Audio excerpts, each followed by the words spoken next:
Ya, Ahí estoy. 5.2, vamos con toda la fe del mundo. Dios, Señor, no nos sueltes, por favor. Estamos en vivo en. Estamos en vivo. Y ahora sí. Esta es la definitiva. Bacán. Ya, partamos presentando a la Dani. Ya, bienvenidos todos. Hola, hola. ¿Cómo estás, Dani? Nuevamente volviendo. Bien, ¿y ustedes? Bien, bien. Oye, sorry las fallas técnicas, pero bueno, son parte del quehacer de estos programas. Nos acompaña en el quinto capítulo de la cuarentena austral Daniela, lo comentábamos delante, ella es coordinadora de formación de la Fundación Jaime Guzmán. Hoy día celebramos 29, bueno, no se celebran en realidad, pero conmemoramos Conmemoramos. sí, a un tan elevado político. Yo siempre digo que no existe otro político e ideólogo como Jaime Guzmán, y en ese sentido también Javier y Andrés van a estar comentando también estos 29 años del asesinato de Jaime Guzmán. Daniela también es colaboradora de la Fundación Ciudadana Austral y coordinadora de formación de la Fundación Jaime Guzmán. Bienvenida, Daniela. Muchas gracias por la invitación, chicos. Javier, Andrés, ustedes parten en honor al tiempo. ¿Cómo vivimos estos 29 años del asesinato del abogado constitucionalista? Bueno, para partir un poco, comenzando con este streaming para todos, mientras se conecta la gente, es importante recordar esta fecha, el 1 de abril, y bueno, no solo el 1 de abril, sino que tener presente como un ícono en la política del siglo XX, Jaime Guzmán, porque representa valores e ideas que expresó sin miedo, ¿no? Y eso es algo que se extraña hoy en la política, esa convicción desde el sector político de la derecha para decir las cosas con claridad y para convencer a las personas y con un profundo sentido de vocación hacia las personas, ¿no? Y en eso yo creo que Daniela nos puede comentar algo más sobre la vida de Guzmán, que ahora ha podido estudiarla mucho más de cerca dentro de la fundación, y además comentar que son 29 años de impunidad al terrorismo de la izquierda, un asesinato cobarde a un senador de la República, sin precedentes en la historia de la forma que fue. Entonces, si es que nos puedes comentar, Daniela, un poco sobre el legado de Jaime. Bueno, hola chicos nuevamente, hola a todas las personas que nos están viendo. Efectivamente, hoy se cumplen 29 años del asesinato del senador Jaime Guzmán, que hay que recalcar que él ha sido el único senador en ejercicio que ha sido asesinado y además fue asesinado en plena democracia. Eh, Claramente Jaime fue uno de los personajes políticos más relevantes del siglo XX. Su legado lo podemos ver hasta hoy en día. Por ejemplo, hoy que estamos discutiendo, motivo de la pandemia, cuál debería ser el rol del Estado, ¿cierto? Que queremos un Estado más paternalista o queremos un Estado más subsidiario o queremos un Estado mínimo. Vemos que en pequeños detalles de la política chilena el pensamiento, su legado, siguen más vigentes que nunca.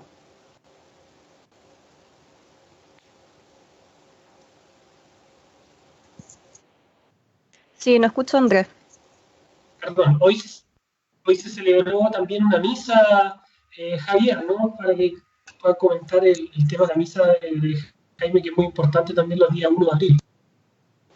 Los días 1 de abril, bueno, Jaime Guzmán fue asesinado a eso de las 6:30 de la tarde del lunes 1 de abril, el lunes que viene después de la Semana Santa del año 1991, a la salida del campus Oriente, en un ataque que, según cuentan, por ejemplo, en algunos libros como Guzmán, quién, cómo, por qué, de Salazar, cuenta de que Jaime Guzmán iba bajando la escalera ese día, ve a dos tipos que se lo quedan mirando, él también queda mirando, se vuelve a llamar por teléfono a un amigo, sale y luego lo asesinan en la esquina de la salida del Campo Oriente de la Universidad Católica, donde actualmente hay un semáforo, un paradero de micro, y luego lo primero que hace el conductor del auto lo lleva a la sede de la UDI. Quizás ese fue un error, llevarlo a la sede de la UDI y no llevarlo al hospital militar de inmediato, en cuando están bastante cerca en Santiago, pero debía haberlo llevado primero al hospital y no a la UDI. Y ahí se encuentran con algunas personas y lo llevan al hospital militar y fallece un poco más tarde, al momento en que el presidente Elwin estaba dando un mensaje y le llega al oído estaba dando una conferencia y le llega al oído el mensaje de que habían asesinado a Jaime Guzmán. Esto cambia no tan solo la política, sino que el orden también de cómo está enfrentando el Estado el terrorismo, y demuestra, tal como ha demostrado hoy día con la violencia que vimos en las calles, que las instituciones de información que están dadas para la información no cumplieron su rol. Y luego de eso, bueno, aparece toda una figura que se convierte casi en mito de Jaime Guzmán. Llegan muchos militantes al partido, militantes como Hernán Vigi, por ejemplo, José Piñera, que eran amigos de Jaime Guzmán, pero que entran a militar una vez que él muere asesinado en manos de estos terroristas que hoy día, tal como se veían hoy día en algunas infografías, están en distintas partes del mundo y muy pocos cumpliendo condena, particularmente por el crimen del senador. 20 años después, la UDI, o 10 años después, la UDI empieza a formar este mito de Jaime Guzmán y lo forma a partir de imágenes más bien inconexas, más bien que no vinculan realmente el pensamiento de Jaime Guzmán y lo aíslan y lo beatifican. Esa beatificación de Jaime Guzmán, me va a perdonar la Daniela, yo quizás soy un poco duro, pero esa beatificación de Jaime Guzmán viene a entregar una figura con unas lecturas bastante digeridas, bastante de cuña, y nos quedamos con la frase que todos nos sabemos de memoria, y somos esos servidores siempre imperfectos, pero también siempre perseverantes, y principios morales graníticos e irreductibles. Son frases que se enseñan en la UDI, que se enseñan en los movimientos gremiales prácticamente como el credo o como el Padre Nuestro, pero no son capaces de reflexionar más allá. Y es por eso que algunos, y particularmente de la izquierda, y vengo aquí a recomendar algunos libros desde la izquierda hasta la derecha que hablan de Jaime Guzmán. Dame 5 segundos, Jonathan. Primero, el pensamiento político de Jaime Guzmán, de Renato Cristi, en su primera edición, donde habla, donde sitúa a Jaime Guzmán dialogando con Carl Schmitt, entendiendo él que quizás con Carl Schmitt habría un vínculo entre Jaime Guzmán, digamos, con Jaime Guzmán por toda esta lógica de la democracia o de la Constitución como un ente que no se puede dejar inviolable y que tiene que tener grandes pesos y contrapesos para hacer su modificación.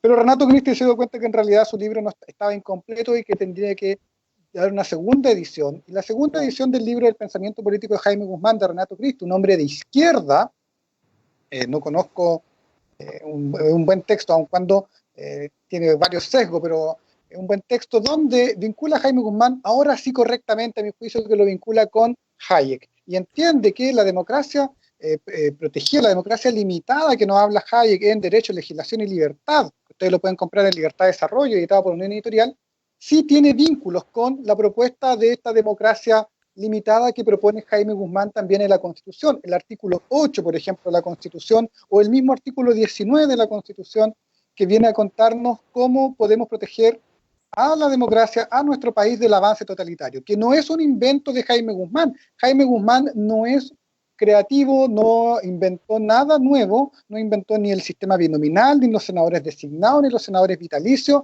ni menos inventó el artículo 8 que ponía en ilegalidad a los partidos, al Partido Comunista o a las ideologías totalitarias. Esto viene de la Constitución alemana de posguerra, que lo podrá explicar Daniela un poco más adelante, respecto a este vínculo que tiene con el ordoliberalismo. Y cerramos acá los libros que alcancé a encontrar en mi biblioteca antes de partir con quién fue Jaime Guzmán, de Gasmuri, de Cristian Gasmuri, un libro pobre, una biografía pobre, que le faltó, pero que para quien quiera introducirse en la vida de Jaime Guzmán y saber aquellas cosas que superan al mito que lo presenta la propia fundación que lleva su nombre, o incluso también la UDI, ahí se pueden encontrar. Y por supuesto el libro que ustedes pueden comprar, que yo recomiendo todas las noches que estoy acá, La Constitución Liberal de Guzmán, donde nosotros sí hacemos hablar a Jaime Guzmán con el liberalismo y nos preguntamos en la primera parte qué es ser liberal, e intentamos dar cuenta de que Jaime Guzmán era una persona que era liberal y lo hacemos hablar con Hayek, con Ayn Rand, con Mises, con Schumpeter. Ojo, con Schumpeter, la democracia como medio y no como fin.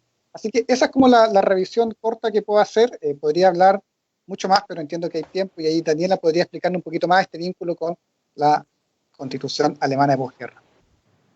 Bueno, claro, cuando nosotros nos vamos a los orígenes de la Constitución de 1980 y nosotros nos ponemos a revisar la Constitución Ortúzar, en las primeras actas nosotros vemos que la Comisión en su totalidad se pone como propósito hacer un símil con la Carta Fundamental Alemana, que la Carta Fundamental Alemana de 1949 tenía su origen en la República Federal Alemana, en la cual se propone efectivamente eliminar todo sesgo totalitario o marxista o comunista, y eso es lo que toman la influencia y lo tratan de replicar dentro de nuestra propia Constitución.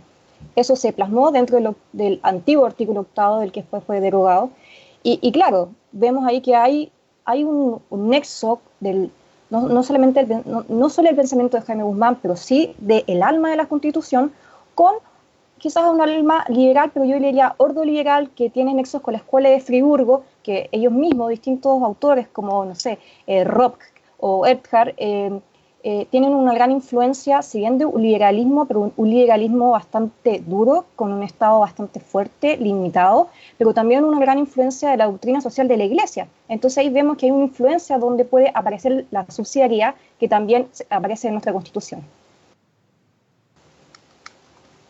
Así que, bueno, efectivamente yo leí el libro de Javier, acá lo ven, La Constitución Legal de Jaime Guzmán.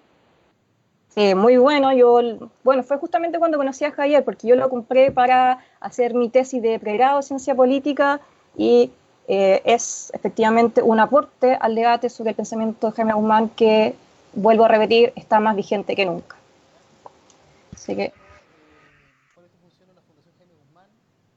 ¿Qué es lo que estás haciendo ahora para que la gente te conozca? Bueno, mi cargo es coordinadora de formación. Nosotros tenemos muchos cursos a cargo, algunos virtuales. Por ejemplo, el 13 de abril va a empezar un curso que es de introducción al gremialismo, que se pueden unir todos, tienen que llenar un formulario, y yo el mismo día del curso les voy a mandar el link de acceso para todas las edades, no tiene costo, y también nosotros nos dedicamos principalmente a formar a jóvenes universitarios. Tenemos nuestro curso sello, el Bachillerato en Servicio Público. Este año le dimos un nuevo giro a la malla, mucho más actualizada a todas las demandas que la actual política nos impone. También me he dedicado a investigar principalmente temas de teoría política, y me he enfocado a estudiar en particular el feminismo y toda hasta la teoría de género que tan de moda está hoy en día.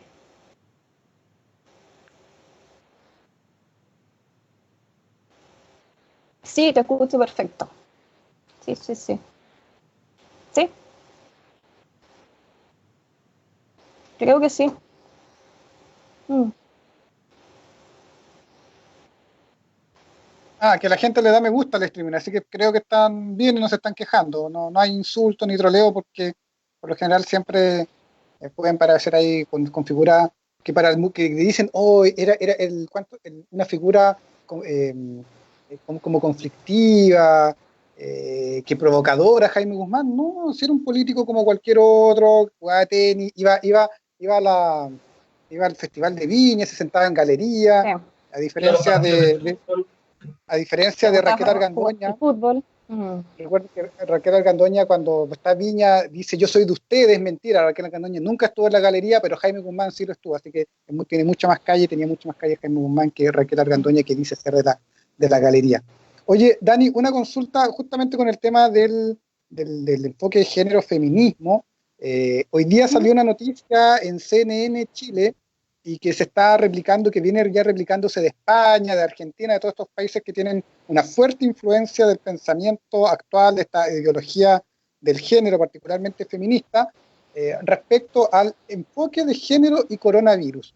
O sea, a ver, la gente que hay datos públicos publicados donde se hizo el reporte, se hizo un corte, hay un PDF donde muestran cantidad de hombres, cantidad de mujeres que tienen coronavirus, prácticamente como es probabilístico, da que hay un poquito más en este caso hay un poquito más de hombre incluso, que les da el coronavirus. Pero la pregunta es, ¿por qué tenemos que aplicar enfoque de género a algo que es un virus que yo no controlo, que no veo, que no sé a quién va a ser el próximo que se va a contagiar? Por eso todos usamos esto.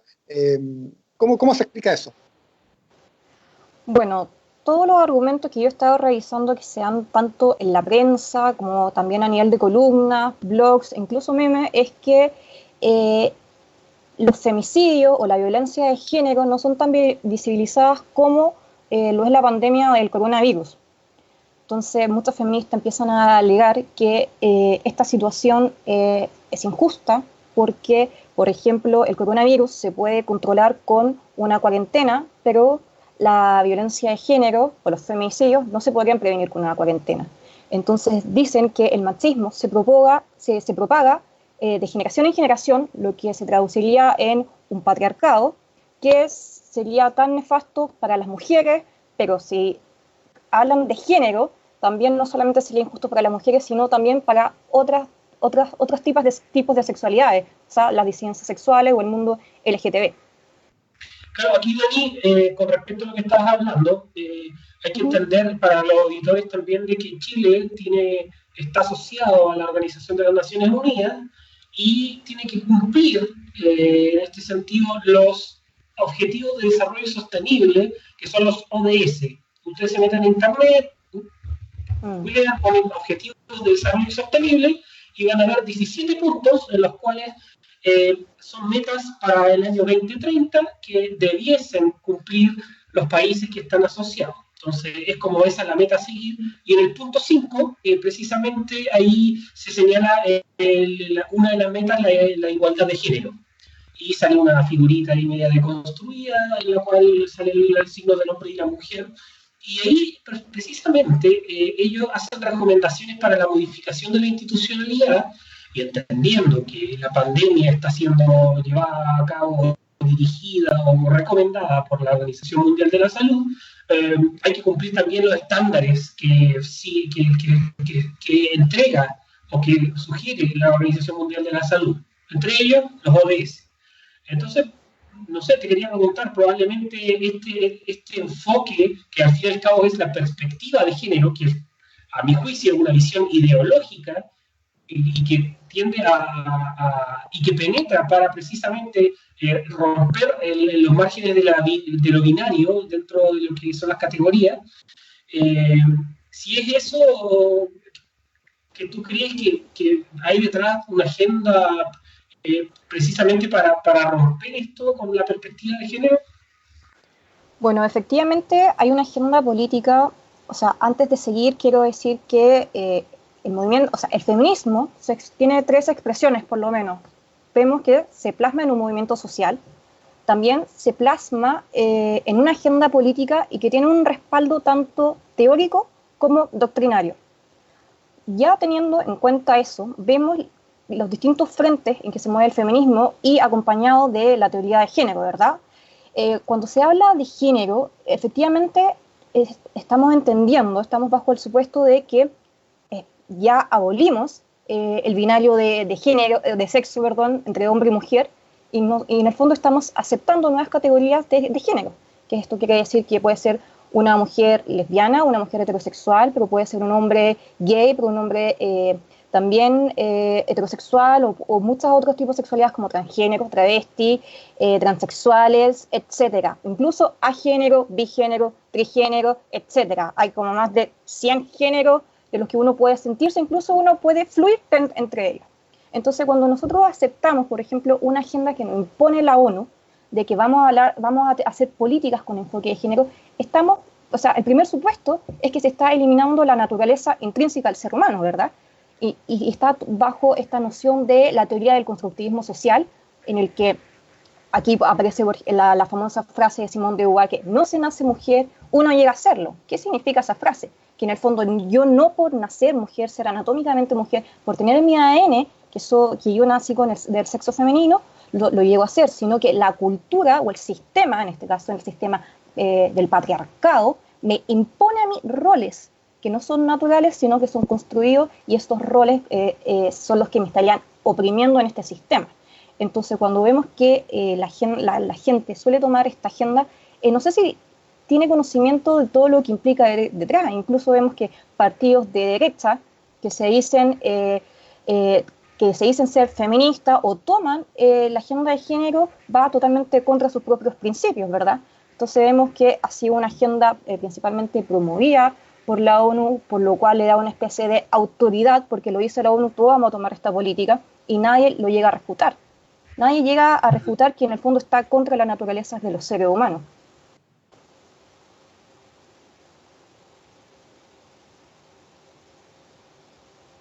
Dani, ¿me escuchas? Sí, te escucho súper. Bacán. Video interrumpido, dice. ¿Algo pasó? Bien. Ya, ya, pero está pegado. Oye, Dani, entonces, ¿cómo el coronavirus entonces pasa a ser una amenaza? ¿Cómo hago enfoque de género y pandemia? Eso es lo que no entiendo. ¿Por qué con una pandemia tengo que tener enfoque de género? O sea, yo Bueno, entiendo que hay una política detrás de la ODS, de la ONU, de todo lo que tú quieras, pero, o sea, ¿por qué hago política de género con una pandemia? Si la pandemia ataca a todos. claro, efectivamente, uno no puede elegir quién es contagiado, ¿verdad? Quién puede fallecer debido al coronavirus. Pero lo que están alegando las feministas es que en tiempos de cuarentena, una cuarentena obligatoria, una mujer que sea violentada en su casa eh, está más propensa a hacerlo hoy en día porque en el fondo no puede salir de su hogar donde estaría su maltratador, que en este caso siempre sería el hombre, nunca sería la mujer que maltrata al hombre, ¿verdad? Entonces, claro, alegan que las mujeres estarían más propensas a ser víctimas de esta violencia de género.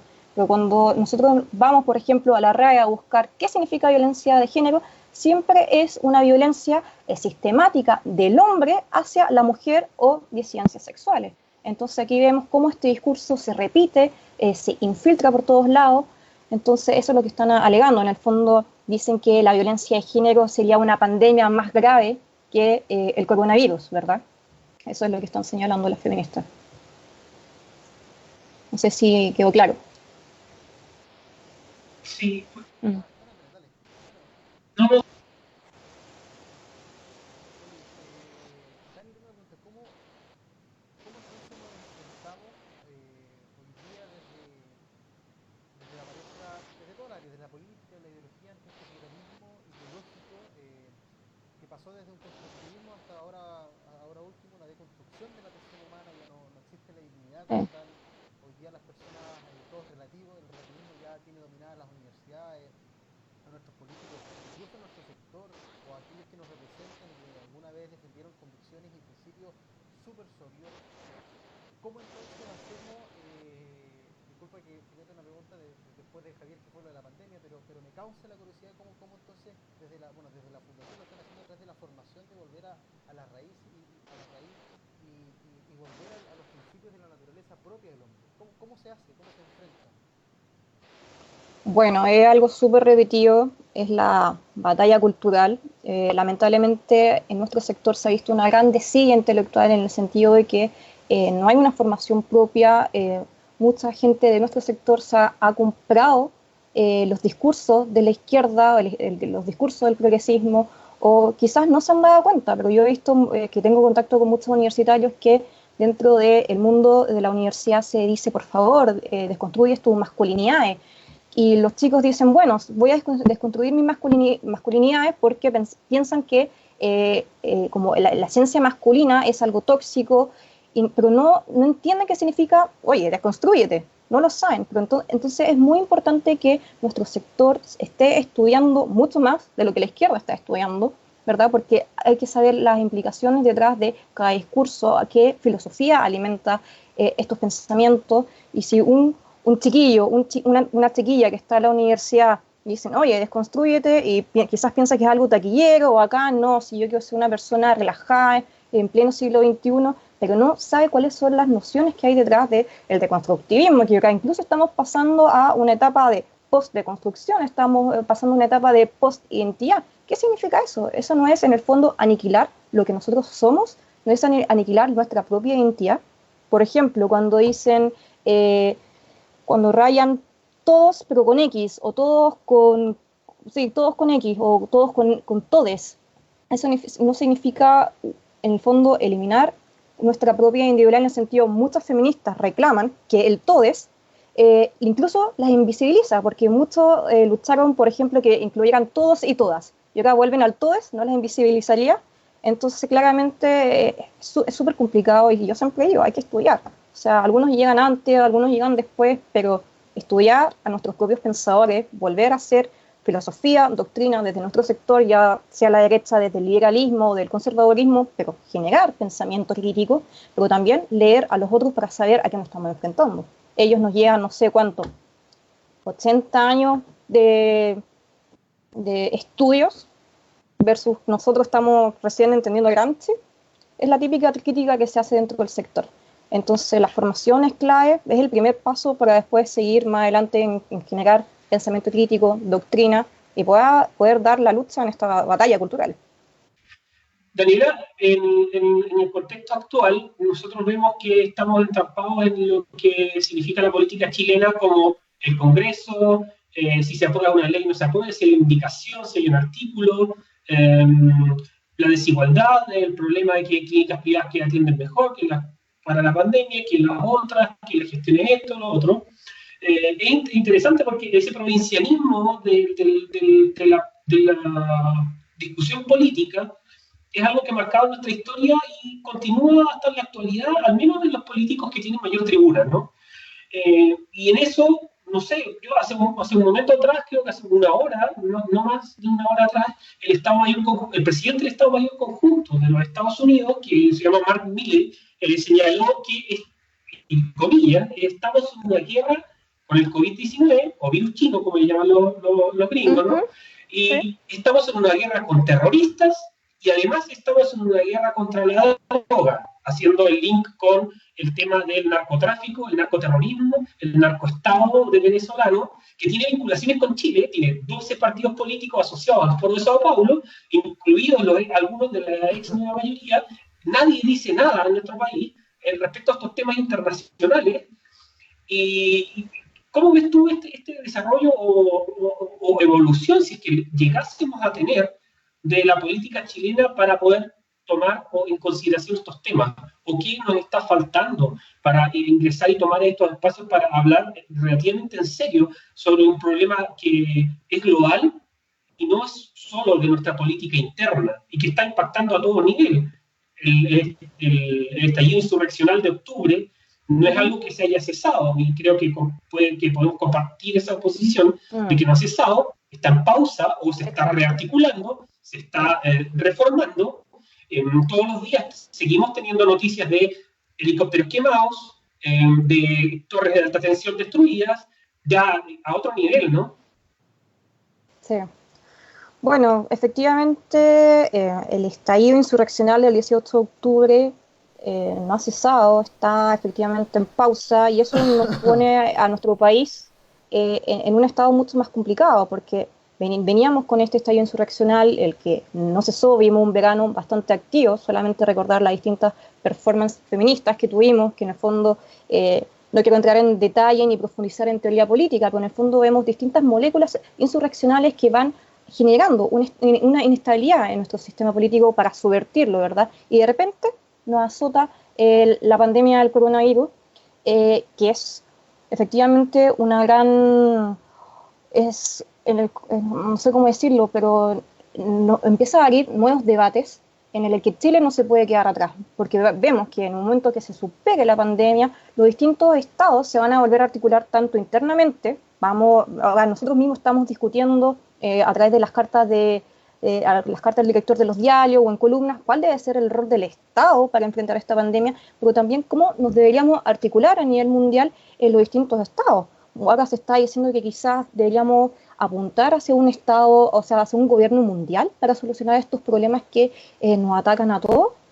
¿O qué vamos a hacer? Por ejemplo, empiezan a aparecer distintos dilemas éticos. Por ejemplo, ¿qué es lo que está pasando en China? En China que surgió el coronavirus, efectivamente es un virus chino, no hay otra forma de decirlo, o sea, no hay nada malo en decir que es un virus chino, pero ¿cómo surgió? El tema del coronavirus muy complejo, es un poco difuso. Por ejemplo, a finales del mes de diciembre del año pasado, un oftalmólogo chino advirtió que había surgido una nueva cepa de coronavirus, porque hay muchas cepas de coronavirus, y que advirtió en un grupo de WhatsApp, que sería el WhatsApp chino de ellos, de un grupo de chat de sus compañeros de universidad, en el que decía que estaba encontrando muchos infectados dentro del hospital donde él atendió. Esta imagen se filtró y el gobierno chino mandó a callar a este médico. Entonces vemos que hay una especie de control del gobierno chino que en un comienzo trató de silenciar a este médico, quien después a principios de febrero muere porque él mismo se infecta por el coronavirus.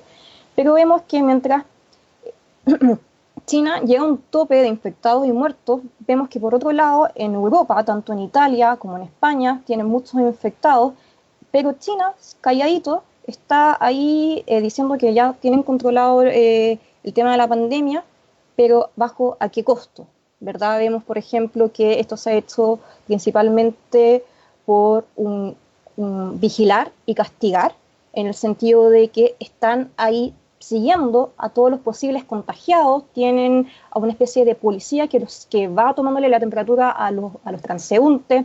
Vemos que gracias al surgimiento del Big Data están rastreando qué es lo que hacen las personas en Internet, porque claramente si estamos bajo una cuarentena donde no nos podemos mover, el gobierno chino ha caminado a controlarlo en otros espacios. Y aquí, por ejemplo, surgen algunas tesis de la teoría política que, por ejemplo, Michel Foucault, que es autor, por ejemplo, del libro Vigilar y Castigar, él dice que la política también se hace de un control de un cuerpo social en el que se hace a través del cuerpo y con el cuerpo. Es ahí donde él presenta la tesis de la biopolítica, ¿verdad? Entonces la vía política se penetraría en todos los aspectos de nuestra vida, incluso los más íntimos, como nuestra sexualidad o nuestra psiquis. Entonces vemos que la vía política, si tomamos la tesis de Foucault, efectivamente está penetrando y está volviendo a reconfigurar los comportamientos sociales, sobre todo en un momento de pandemia en el que nos están controlando a través de qué es lo que nosotros compramos, porque por ejemplo nosotros hacemos una búsqueda en Google y eso queda en las cookies y todo esto se levanta a través de la Big Data, que el Big Data se usa generalmente para compañías de marketing que buscan establecer una especie de perfil de consumidor para adelantarse y saber qué es lo que te gustaría comprar más adelante, ¿verdad? Pero el gobierno chino en el fondo usa el Big Data para fines mucho mayores, en el fondo con un sentido mucho más totalitario. Entonces vemos que estamos ante nuevos desafíos y ya se le está cuestionando bastante a China, porque en el fondo controla a sus ciudadanos qué es lo que compran. Hay algunos lugares que te obligan a mostrar tu identificación y rastrear qué es lo que tú compraste. Por ejemplo, si fuiste a una farmacia y compraste algo para la tos, eres un posible sospechoso. Entonces vemos que aparecen nuevos dilemas éticos que en el fondo están siguiendo esta lógica de vigilar y castigar, una tesis muy Foucaultiana, y que cada vez que un Estado tiene estas conductas autoritarias nos alejan cada vez más de una sociedad libre. Incluso ya lo podemos estar viendo en Chile, porque en el fondo en algunas comunas hay cuarentena obligatoria. Si tú quieres salir tienes que pedir un salvoconducto y por un horario limitado, hay toque de queda. Incluso ya estamos viendo la presencia del uso de drones, o incluso vemos que vecinos están acusando a un alcalde que un vecino salió. Entonces estamos bajo más o menos esta lógica. Esperemos que esto sea transitorio mientras estemos en tiempos de pandemia, pero ojo lo que puede significar en los próximos debates que vienen en el siglo XXI. Yo quisiera ir Oye, Dani. Javier, dale no. Dani, bueno, la Dani estudia un gran magíster que se llama Magíster en Comunicación Política en una gran universidad que tiene un nombre de un equipo muy malo de fútbol. No tiene estadio ese equipo, la Chile. Y ahí también está el tema claro, tú tocas el tema de la biopolítica de Foucault. Todos sabemos que Foucault, no todos sabemos, Foucault es un pensador que viene de una matriz marxista y que a partir de esa matriz marxista empieza a hacer el análisis de cómo sería la sociedad burguesa, el capital en este caso, a partir de su estructura, de las empresas, de las relaciones sociales que se dan a someternos a nosotros, a someter nuestros cuerpos, nuestra psiqui, en nuestra vida en general. Y esta cosa de que antiguamente el rey nos dejaba morir, ahora el Estado nos hace vivir, nos tiene que tener con vida, dirán algunos de la izquierda, algunos progresistas, porque con esto producimos para el capital, para que los ricos se hagan más ricos, y todo lo que viene de ahí hacia adelante. La pregunta es, y entendiendo que además nosotros estamos viendo cómo nos controlan los cuerpos, cómo no nos dejan salir, pedir permiso, nos obligan a usar esto, etc. ¿Qué respuesta, qué reacción? Porque hay que ponerlo desde un lado de reacción, ellos son los hegemónicos hoy día, pero ¿qué reacción existe ante el discurso de la biopolítica Foucaultiana, ante el discurso Foucaultiana, de Negri, de Espósito, de de rancier, incluso en un término de tensionar el horizonte democrático. ¿Qué respuesta hay desde las visiones más de la sociedad libre? Y aquí en sociedad libre uno a liberales y conservadores, y dejando irresuelta, al menos hasta ahora, la pregunta que es ser liberal. Nos saltamos esa pregunta y nos ponemos ante un enemigo o un adversario común, que es el progresismo y este discurso biopolítico. ¿Qué respuesta tienen los pensadores de la sociedad libre, liberales y conservadores, a este avance y a ver cómo resolvemos esta tensión que nos plantean bastante bien y con bastante lógica, al menos a priori, Foucault y toda esta corriente que viene de la biopolítica, pero ¿qué solución vemos desde el lado de la sociedad libre? Bueno, tanto en la derecha, tanto liberales como conservadores, tenemos un punto en común que nosotros creemos en la dignidad humana. Nosotros creemos que la persona tiene una dignidad intrínseca solamente por el hecho de ser humano, ¿verdad? Nosotros creemos en la libertad del ser humano y que desde ahí ese es nuestro punto inicial. Nosotros creemos que por ejemplo, la biopolítica, un sistema autoritario que nos esté controlando a escala de masa, eso atenta contra nuestras libertades y atenta contra nuestra dignidad humana. Entonces nosotros creemos que todo debe seguir estos lineamientos. Por eso nosotros creemos en la sociedad libre. Pero ojo, que Foucault también se opone a aquello. Si Foucault lo que hace es denunciar las estructuras las estructuras del Estado que oprimen o que controlan los cuerpos, incluso hasta los espacios más íntimos, claro, como la sexualidad. Entonces, podemos compartir el diagnóstico, claro, pero no vamos a compartir las soluciones. A eso es lo que voy yo. A eso es lo que voy yo. ¿Cuál es la propuesta que hay? O sea, es de principio sociedad libre tener un dron, pedir permiso para salir hoy día, la cuarentena parte en 1 hora más. ¿Es de eso de sociedad libre? ¿Es más de totalitario? Considerando que nuestro presidente fue elegido democráticamente y que supuestamente es de derecha. ¿A dónde ubicamos todas estos en un checklist? Cuando yo te digo, no puedo salir de la casa, no puedo salir a comprar, tengo que pedir permiso. ¿Ese checklist es de una sociedad democrática, de sociedad libre, o es más bien totalitaria? ¿Y qué respuesta damos nuevamente nosotros? O sea, claro, bueno, todas estas medidas se impulsan bajo un estado de excepción, uno de los 4 estados de excepción constitucionales, que es el estado de catástrofe. Efectivamente, en el fondo se dicta este estado de excepción,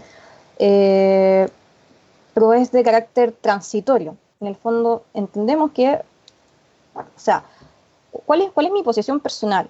En el fondo uno debería estar haciendo cuarentena, pero no porque te lo imponen, no porque te están obligando, ¿cierto? O sea, si yo quiero estar resguardada dentro de mi casa porque yo quiero protegerme a mí, quiero proteger a mi familia, yo lo voy a hacer porque yo entiendo que la libertad implica responsabilidad, y eso es lo que nosotros tenemos que tener en cuenta.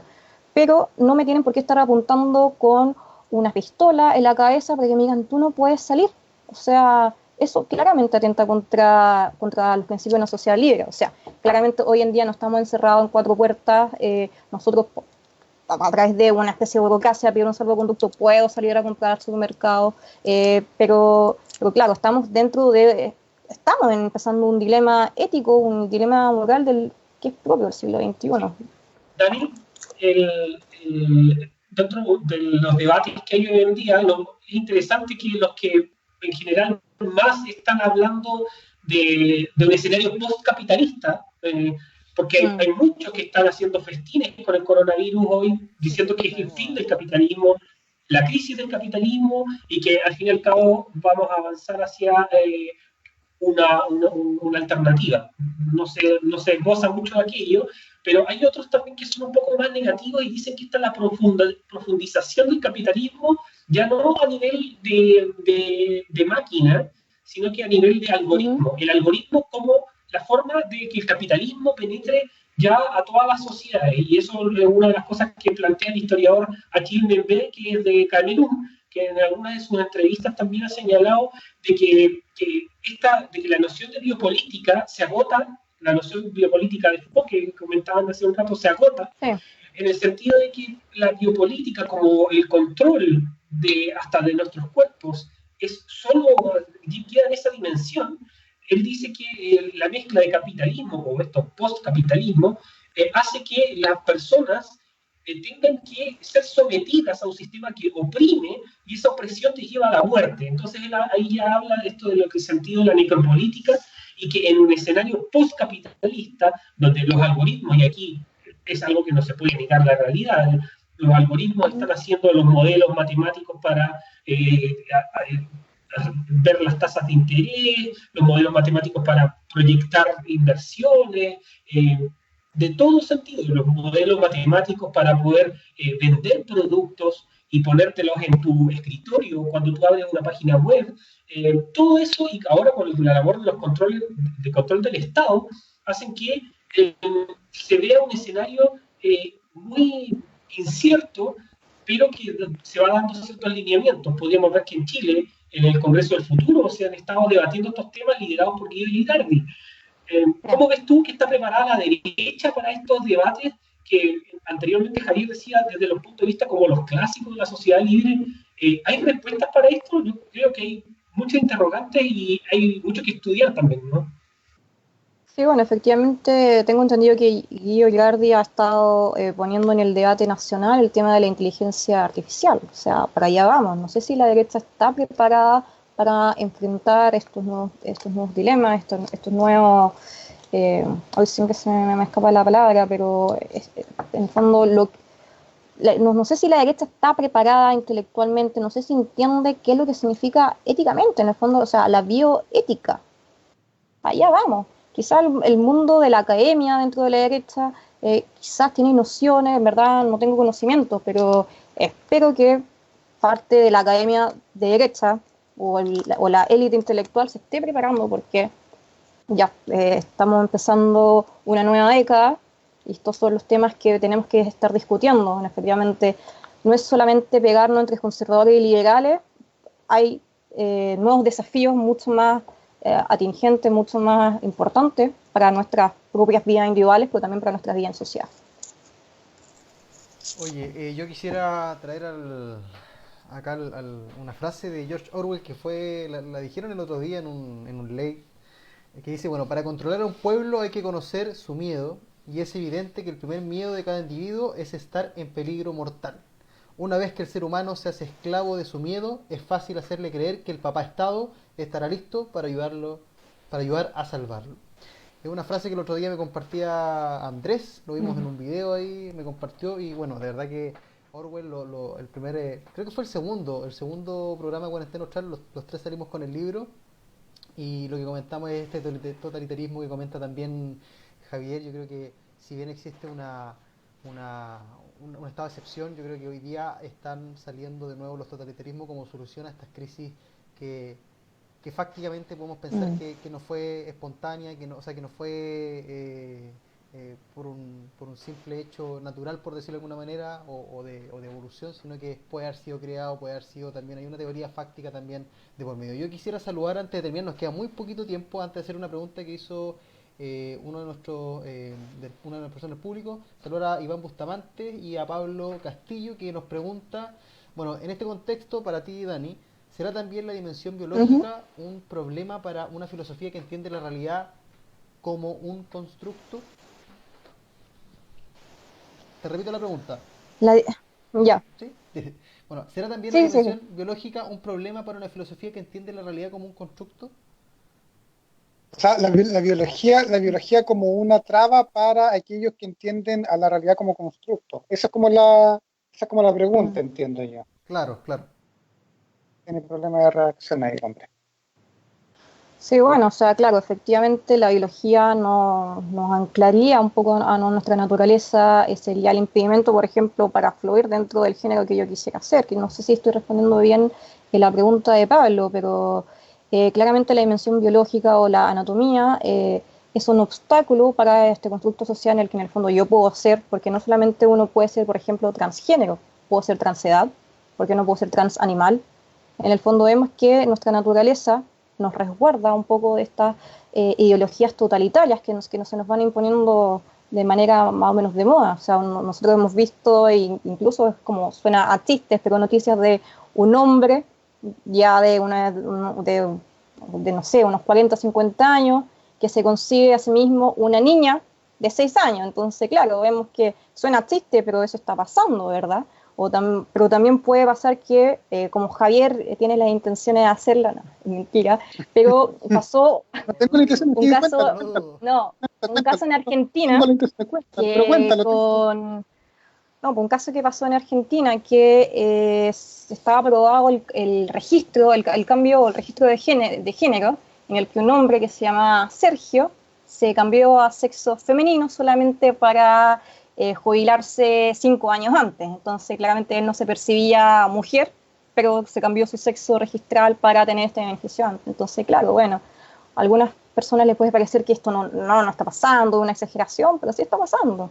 Pero mira, Entonces, un dato, antes de cerrar, Jonathan, llamen a su AFP, pregunten, sobre todo a los que son hombres, a quienes nos conviene y quienes nos vemos beneficiados de esto, pregunten, o si la mujer quiere trabajar más igual, no hay problema, pregunten si esto funciona con el cambio de sexo registral y le van a decir que sí. Así que todos los que tengan 58, 59 años, los que son hombres, llamen, cámbiense de sexo, divórciense, se cambian de sexo, solamente de sexo registral, no es necesario ninguna operación, nada, ni cambio de nombre, y van a obtener una pensión anticipada a los 60 años. Así que, y como el sistema funciona bien, van a tener una buena pensión, así que impecable. Van a tener 5 años más de jubilado. Eso yo no. Estamos terminando ya. Muchas gracias, Daniela, por acompañarnos hoy día, coordinadora de formación de la Fundación Jaime gracias a Guzmán. ustedes por la invitación. A ti, pues, colaboradora también de nuestra fundación. Gracias a Andrés, gracias Javier, gracias a todas las personas que estuvieron hoy día presentes. Vamos a comentar muy pronto los próximos invitados. Nos quedan, ¿cuántas visitas, Javier? ¿4? No, queremos hacer como 12 o 13 programas, así que nos Entonces quedan un poco más de nos quedan como 7 o pero 8. podemos adelantar algunos que ya están confirmados internacionales. Tenemos 2 internacionales. Todo depende de cuánto dure la cuarentena. Si tenemos 60 días más, yo creo que vamos a tener puro programa de esto, ¿no? Así que vamos viéndonos todos los días. Yo no estoy en cuarentena por si acaso, pero acompaño a toda la gente que lo está haciendo. Oye, Pablo Castillo nos aclara que dice que el contexto de la pregunta era en torno al feminismo. Ahí dice que Daniela entendió bien la pregunta. Así que ahí para contextualizar. Ya, muchachos, mucho gusto, Daniela. Un abrazo ahí a la distancia y nos vemos en el próximo Chao, chao. programa. Chao, que estén muy bien. Que estén muy bien. Chao, chao. Gracias por la atención.